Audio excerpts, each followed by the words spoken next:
Du vertraust Menschen, die dir eigentlich schaden. Sie stehen dir nah, aber sie formen dein Leben in die falsche Richtung.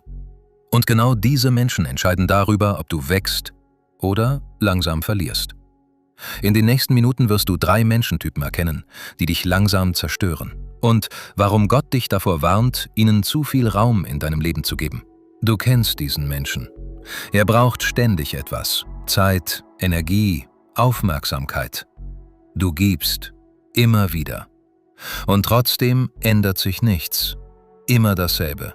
Und tief in dir merkst du, du wirst leer. Und genau hier passiert etwas, das die meisten nicht verstehen. Du denkst, du hilfst, aber in Wahrheit hältst du ihn fest. Die Psychologie nennt das emotionalen Parasitismus.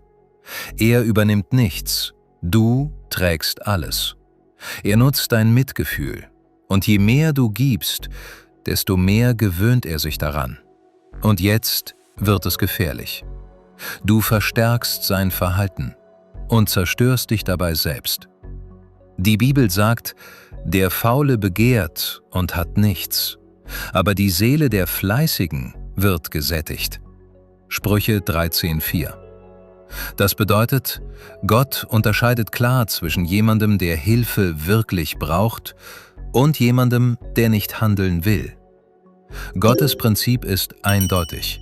Verantwortung wird gesegnet, Passivität nicht. Und genau deshalb musst du jetzt etwas verstehen. Nicht jeder, den du hilfst, sollte deine Hilfe bekommen. Und wenn du denkst, das war schon schlimm, dann warte, bis du den nächsten Typ erkennst. Denn dieser Mensch nimmt dir nicht nur Energie, er nimmt dir etwas viel Gefährlicheres. Er sagt dir Dinge, die sich richtig anhören, aber sie stimmen nicht. Oder nicht ganz.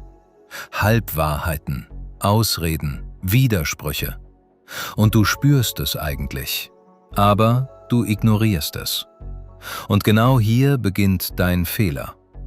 Die Psychologie nennt das Täuschungsverhalten. Ziel: Kontrolle. Vorteil: Image. Du glaubst ihm. Du baust Vertrauen auf. Und genau dieses Vertrauen wird missbraucht. Und das hat Folgen. Du triffst Entscheidungen auf Basis von etwas, das nicht wahr ist. Die Bibel sagt, lasst euch von niemandem mit leeren Worten verführen. Werdet also nicht ihre Mitteilhaber. Epheser 5, Vers 6-7. Das bedeutet, Lüge ist nicht neutral. Und eine Halbwahrheit ist eben auch keine Wahrheit. Es werden bewusst Informationen vor dir zurückgehalten. Wichtige Informationen. Und genau dadurch wird Vertrauen zerstört. Die Grundlage jeder Beziehung. Und jetzt kommt der Punkt, den viele ignorieren. Wenn jemand dich immer wieder täuscht, dann ist das kein kleines Versehen. Nein. Die Bibel verurteilt Lüge aufs Schärfste. Es ist ein echtes Warnsignal. Und denk auch daran, wenn du mit so einem Menschen Vereinbarungen eingehst, Verträge schließt oder andere mit hineinziehst, kann es passieren, dass du Teilhaber der Lüge wirst. Denn wenn Entscheidungen auf falscher Grundlage getroffen werden, können andere Menschen dadurch Schaden nehmen. Im Job, privat, in der Gemeinde oder in der Familie. Aber es gibt noch einen Typ, der sogar noch gefährlicher ist. Denn dieser Mensch zerstört dich nicht direkt, er tut etwas viel Subtileres. Und genau das macht ihn so gefährlich. Du hast Ziele im Leben, du willst wachsen, vielleicht ein Business aufbauen oder geistlich wachsen. Und dann kommt dieser Mensch. Das bringt doch nichts, lass es lieber, das klappt eh nicht. Und je länger du ihm zuhörst, desto mehr verlierst du Energie. Zweifel kommen auf. Und irgendwann glaubst du seinen Worten. Du gibst auf. Und genau hier verlierst du mehr, als du denkst. Die Psychologie nennt das negativen sozialen Einfluss. Dein Umfeld formt dein Denken mehr, als du glaubst, oft unbewusst. Wenn du ständig Negatives hörst, passt sich dein Gehirn daran an.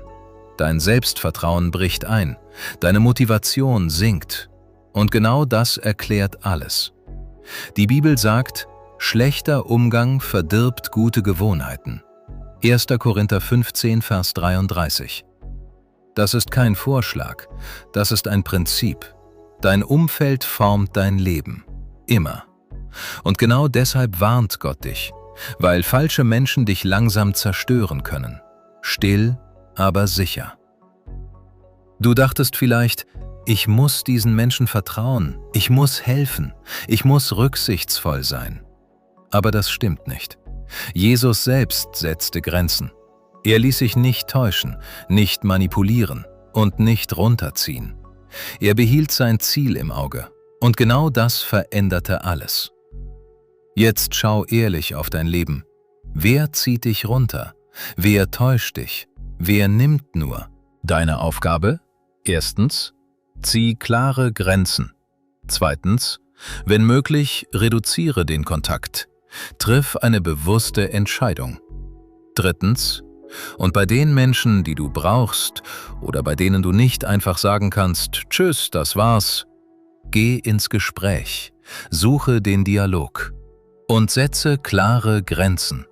Sag ihnen, dass du es bemerkt hast und dieses Verhalten nicht mehr duldest. Das ist dein gutes Recht. Oft bringt genau das schon den ersten Erfolg. Denn toxische Muster müssen entlarvt werden, indem man beginnt, sie klar zu benennen. Und du wirst erstaunt sein, wie schnell sich erste Veränderungen in deinem Leben zeigen können. Merke dir, nicht jeder darf Zugang zu deinem Leben haben und dich schlecht behandeln. Es ist dein Leben. Wir hoffen, dass dir dieses Video geholfen hat. Und wir freuen uns, wenn du ein Abo und einen Daumen nach oben dalässt. Wenn du zusätzlich die Glocke aktivierst, wirst du automatisch über neue Videos von School of God informiert. Und jetzt noch eine letzte Frage. Hattest du solche Menschen in deinem Umfeld? Oder hast du sie vielleicht noch? Wie bist du damit umgegangen? Schreib es uns in die Kommentare. Gott segne dich.